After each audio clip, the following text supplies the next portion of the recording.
दोस्तों नमस्कार। आप सभी का एक बार फिर से मैं स्वागत करता हूं। आप सभी स्वस्थ होंगे, मस्त होंगे, अपने एग्जाम की तैयारी कर रहे होंगे। दोस्तों खुशखबरी बधाई हो दोस्तों सभी को। दोस्तों आज यानी कि आप सभी को पता है कि 12 जून 2022 को जो यूके ट्रिपल एस का जो ड्राइवर का एग्जाम हुआ है वो पेपर मैं आपके सामने यहाँ पर रखने जा रहा हूँ। इसकी आंसर की आप यहाँ पर कंप्लीट आंसर की देखेंगे। दोस्तों खुशखबरी ये है कि इसमें जो पर्सन आए थे ड्राइवर के 100% कितना होता है आप सभी को पता है। वो 100 के 100% जो पर्सन है वो हमारे पढ़ाया हुआ जो था उसमें से आए हैं। दोस्तों जो दिल्ली पुलिस ड्राइवर की वैकेंसी की तैयारी कर रहे हैं उनके लिए मैं एक चीज फिर से बता देना चाहूंगा। यहाँ पर इस पेपर में भी आप देख सकते हैं कि जो वाहन से संबंधित जो पर्सन पुटअप होते हैं, पर्सन आते हैं, वो किस हिसाब से, कौन से टॉपिक से कैसे प्रश्न पूछे जाते हैं। तो आपको अगर आप दिल्ली पुलिस ड्राइवर की तैयारी कर रहे हैं जो अभी वैकेंसी जून में आने वाली है, तो दोस्तों आपको इस पेपर को पूरा का पूरा ध्यान से देखना है। आपके लिए सबसे इंपॉर्टेंट ये पेपर है। आने वाली वैकेंसीज में दोस्तों जो ये पेपर रहेगा वो यहाँ से काफी पर्सन आपके लिए हेल्पफुल है, वो हो सकते हैं। तो आपको हर एक पर्सन को ध्यान से देखना है। बाकी जो उत्तराखंड के जो स्टूडेंट्स हैं उनके लिए मैं बता देना चाहता हूँ, आपका पेपर काफी थोड़ा सा टफ है, ज्यादा कोई इजी हम इस पेपर को नहीं कह सकते। तो शुरू करते हैं आज का ये वीडियो। तो शुरू करते हैं आज का पहला प्रश्न।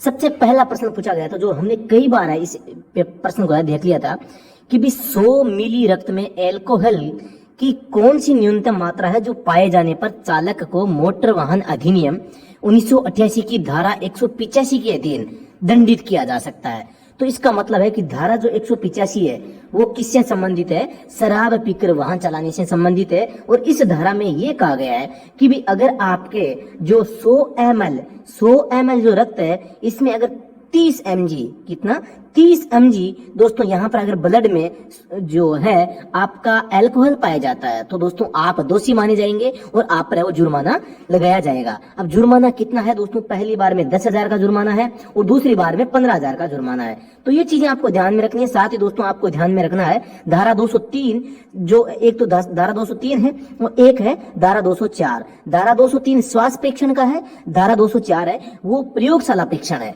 ठीक है, तो आपको ये चीजें ध्यान रखनी है। तो इस प्रश्न का सही जवाब हो जाएगा ऑप्शन नंबर ए, 30 मिलीग्राम से अधिक। प्रश्न संख्या 2 है हमारे सामने। भारत में पद्म भूषण प्राप्त करने वाले पहले पैरा एथलीट का मतलब जो विकलांग व्यक्ति होता है, पैरा जो खिलाड़ी होते हैं उनके लिए बात कर रहे हैं। तो इसका सही जवाब हो जाएगा देवेंद्र झाझड़िया। तो इसका सही जवाब हो जाएगा।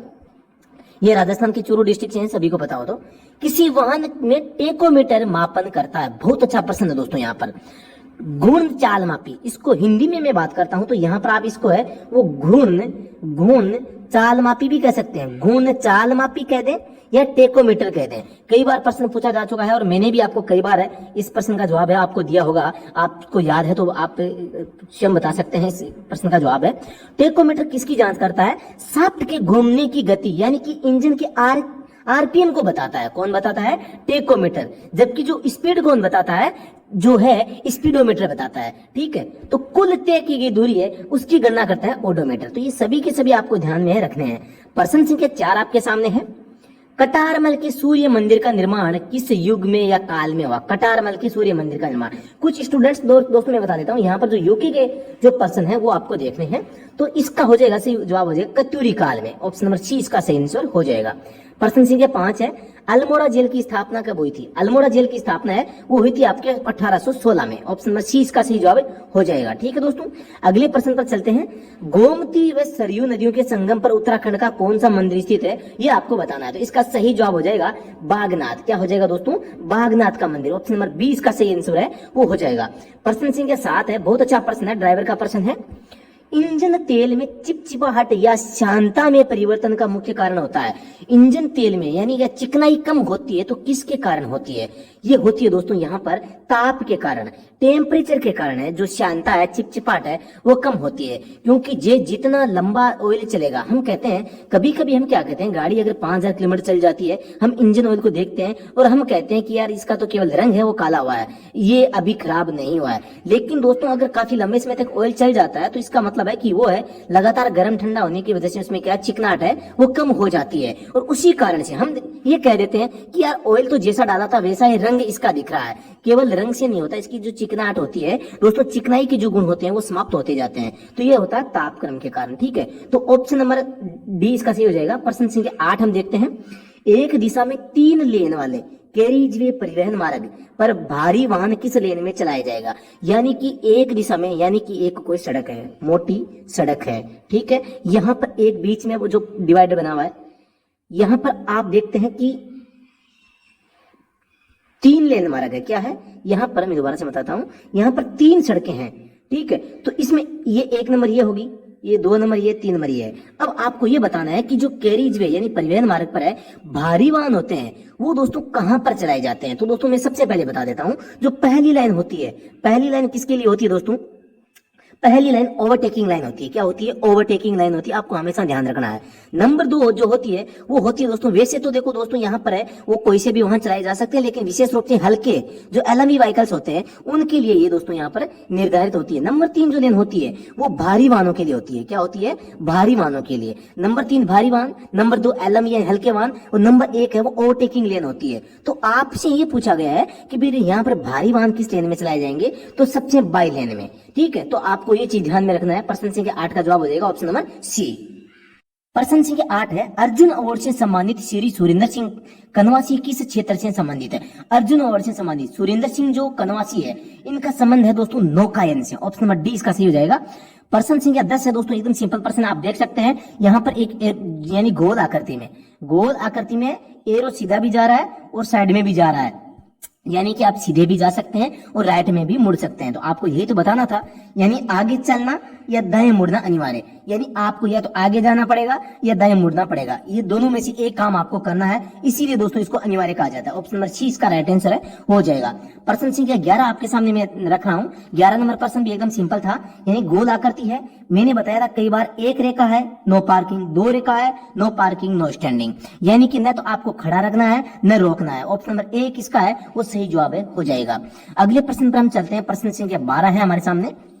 मोटर वाहन अधिनियम 1988 के अधीन खतरनाक स्थिति में वाहन को खड़ा करना दंडनीय है। एक तो होता है दोस्तों खतरनाक तरीके से वाहन चलाना, ये तो दोस्तों संबंध है धारा 184, लेकिन यहाँ पर है खतरनाक तरीके से वाहन को खड़ा करना। तो दोस्तों यहाँ पर जो खतरनाक तरीके से खड़ा करने से संबंधित जो प्रश्न है, इस प्रश्न का सही जवाब हो जाएगा ऑप्शन नंबर डी, यानी कि धारा 122 के अंतर्गत खतरनाक स्थिति में अगर आप कहीं पर भी वाहन को खड़ा कर देते हैं तो धारा 122 है वो लागू होती है। नंबर 13 प्रश्न है, एकदम सिंपल प्रश्न है। पेट्रोल इंजन को जाना जाता है, यानी कि स्पार्क इग्निशन इंजन। एक होता है दोस्तों एसआई इंजन, एक होता है सीआई इंजन। एसआई का मतलब है स्पार्क इग्निशन, सीआई का मतलब है कंप्रेशन इग्निशन, यानी कि एसआई का मतलब स्पार्क का मतलब है स्पार्किंग के द्वारा ईंधन जलाया जाता है। सीआई यानी कंप्रेशन, कंप्रेशन का मतलब है ईंधन को कंप्रेशन के माध्यम से जलाया जाता है, जैसे डीजल इंजन। तो डीजल इंजन में डीजल को कंप्रेशन के माध्यम से जलाया जाता है, क्योंकि डीजल में सबसे पहले हवा को कंप्रेस किया जाता है। इस कंप्रेस की गई हवा पर डीजल की फुहार की जाती है तो डीजल जलता है, मतलब कि डीजल इंजन कंप्रेशन के सिद्धांत पर काम करता है। ऐसा इंजन का मतलब है स्पार्क इग्निशन, यानी कि स्पार्क प्लग के माध्यम से वो ईंधन को जलाया जाता है। तो इस प्रश्न का सही जवाब हो जाएगा ऑप्शन नंबर 1 स्पार्क इग्निशन। ठीक है, अगला प्रश्न देखते हैं। राजभवन नैनीताल की स्थापना की गई थी, तो इस प्रश्न का सही जवाब हो जाएगा ऑप्शन नंबर 3 1897, यानी कि 27 अप्रैल 1897 को राजभवन नैनीताल की है वो स्थापना की गई थी। प्रश्न संख्या 15 देखते हैं। उत्तराखंड के किस शहर को पुराना नाम ग्रास्टीनगंज है? पुराना नाम इसका है टनकपुर। ऑप्शन नंबर डी इसका राइट आंसर है, वो हो जाएगा दोस्तों। अगले प्रश्न पर मैं बात करता हूँ। प्रश्न संख्या 16 है। उत्तराखंड में हस्तशिल्प व हथकरघा के विकास हेतु क्राफ्ट डिजाइन केंद्र की स्थापना की गई थी। कहां पर? काशीपुर में। पंवार वंश को एक अन्य नाम से भी जाना जाता है कनक वंश, क्योंकि कनकपाल ने इसकी स्थापना की थी। प्रश्न संख्या 18 है।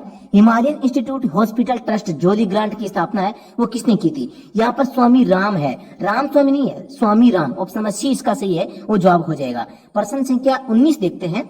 एक व्यक्ति जिसने वाहन चलाने की वैध अनुज्ञप्ति जारी नहीं की गई है, वाहन चलाता है, को दंडित किया जा सकेगा। धारा 180 क्या कहता है दोस्तों?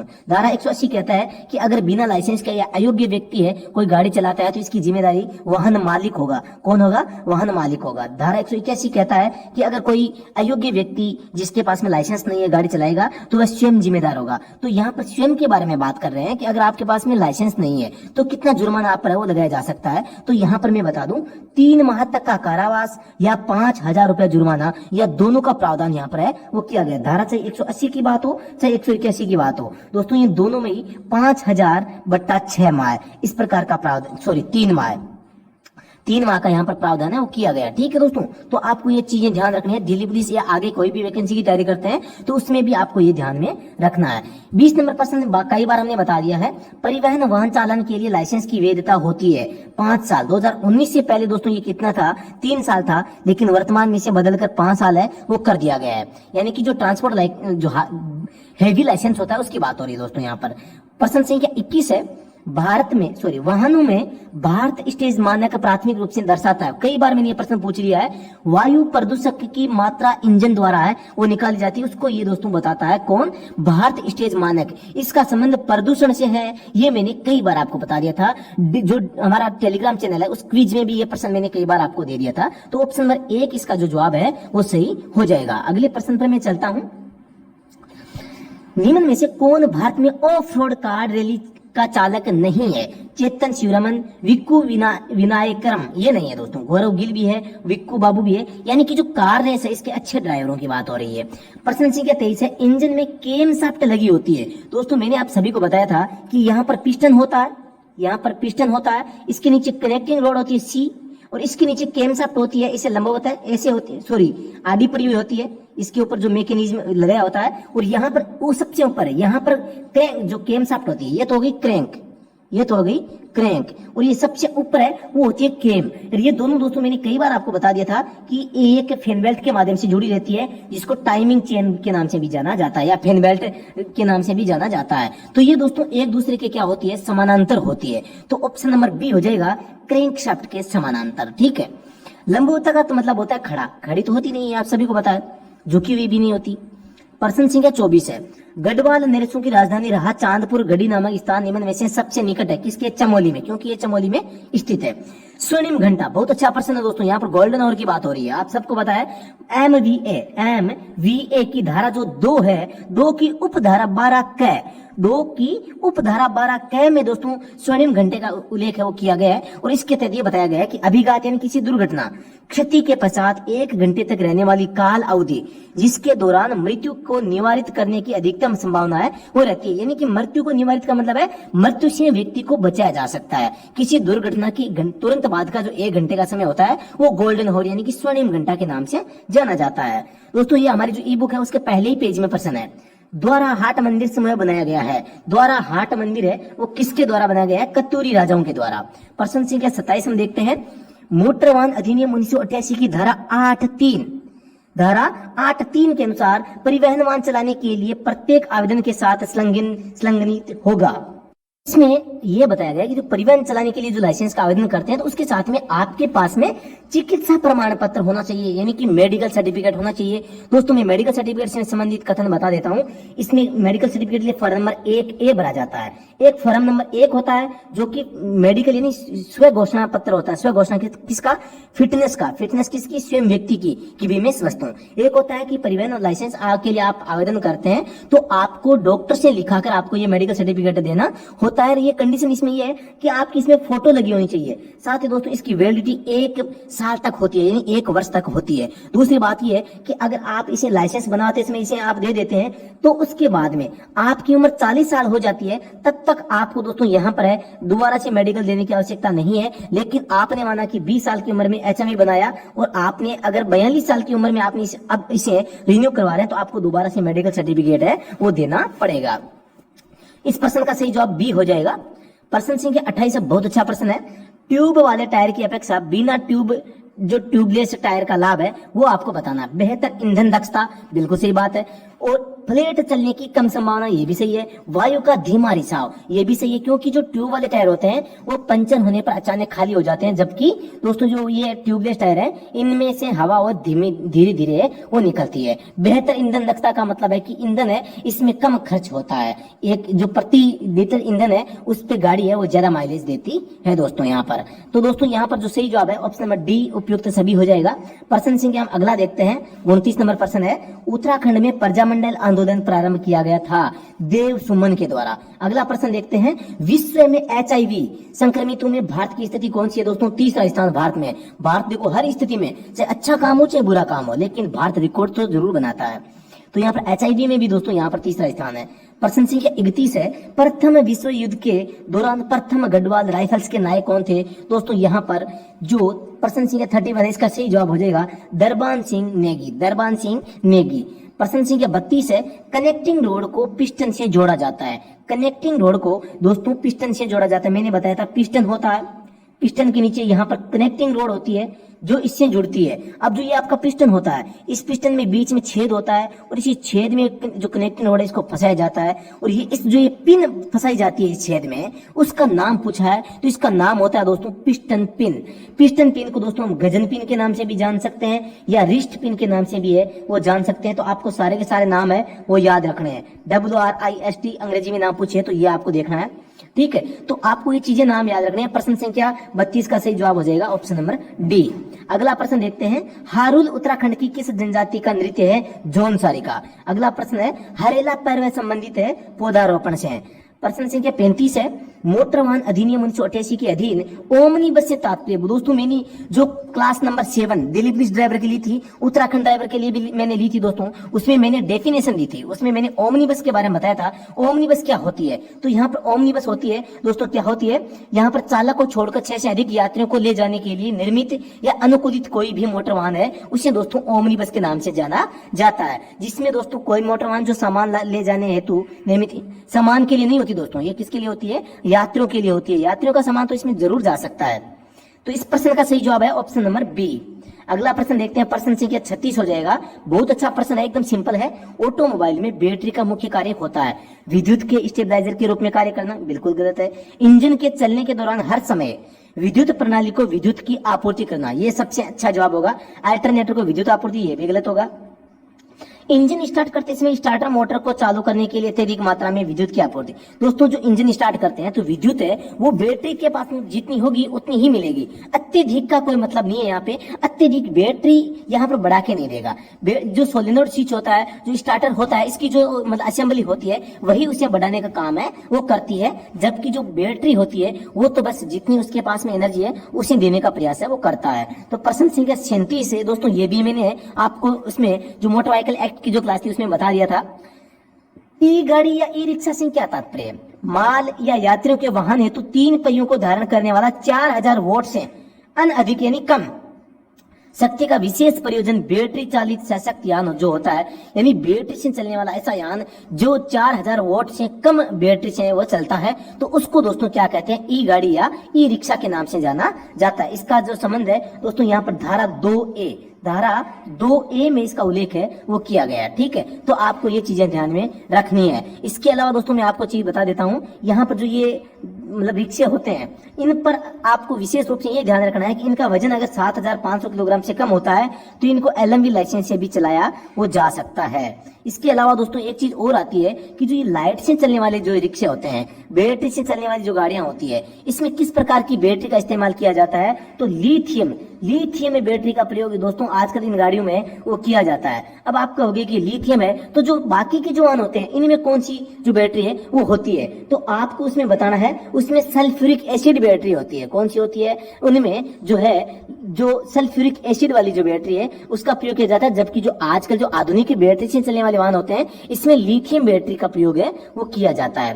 प्रश्न संख्या 38 है, श्री भुवनेश्वरी महिला आश्रम अंजनी शरण टिहरी गढ़वाल के संस्थापक है वो कौन है? आपको ये बताना है। तो स्वामी मन मंथन इसका सही जवाब हो जाएगा। अगला प्रश्न देखते हैं, तंबाकू निषेध दिवस कब मनाया जाता है? 31 मई को दोस्तों। अगला प्रश्न देखते हैं, बहुत अच्छा प्रश्न है, घुमाया हुआ है।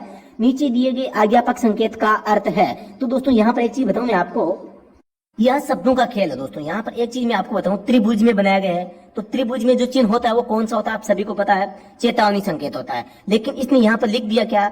आज्ञापक संकेत, यानी कि आदेशात्मक। यहाँ पर भी आप देख सकते हैं कमांड सिंबल, यानी कि ये एक प्रकार का चौराया है, तो ये आदेशात्मक संकेत नहीं है, ये केवल चेतावनी संकेत होता है। लेकिन यहाँ पर कमांड सिंबल लिख दिया गया है, यानी कि आज्ञापक संकेत लिख दिया गया है। आज्ञापक तो नहीं है, लेकिन जो चित्र में पूछा गया है कि भी इस प्रकार का क्रॉस होगा, त्रिभुज में होगा, तो वो कौन सा संकेत होता है? वो चौराहे का संकेत है वो होता है। अगले प्रश्न पर मैं बात करता हूँ।